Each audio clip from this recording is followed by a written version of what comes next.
This is how the Course approaches sin, with a lot of questions, frankly. Sin is the only thought that makes the goal of God seem unattainable.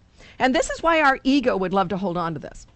Because the point of our ego is to keep us a little bit off balance. The point of our ego is to keep us fearful and worried. And so God, as a God of love, does not make sense in the world of our ego. It does not make sense in a sinful world. Only if sin is real can God seem unattainable, because after all, if sin is real, then we did something wrong and he's going to get us, right? So that's kind of the thought we have in our minds.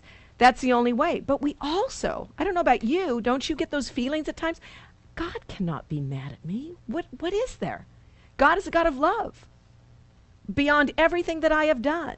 He sees the truth about me. Haven't you even looked at yourself when you've done kind of mean or snide things and thought, I don't know why I did that. That's not me. You ever thought that?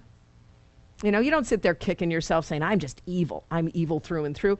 Usually something's happened in our lives that makes us do it. And in the quiet time, even when we stop kicking ourselves, we'll kind of go, I don't know why I said that. I wish I didn't say that. You know, you go through all of that. What this is saying is, that's what God knows. This is not the truth about you.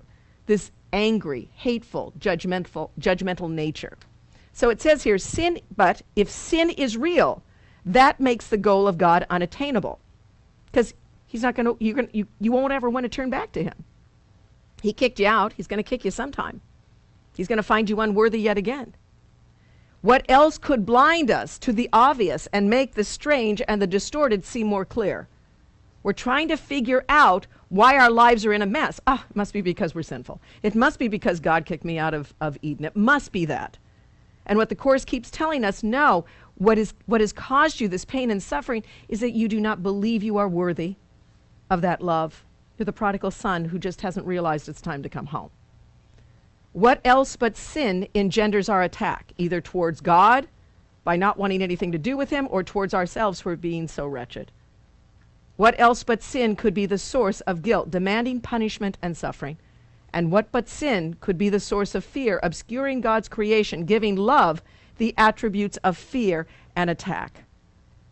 Sin makes us believe we are worthy of judgment, and so is everyone else. Sin locks us into a world that is unsavable, and we are unsavable. And yet we all have these moments of knowing there's something more. We've seen the glimmering of love. We know that this cannot be all that there is.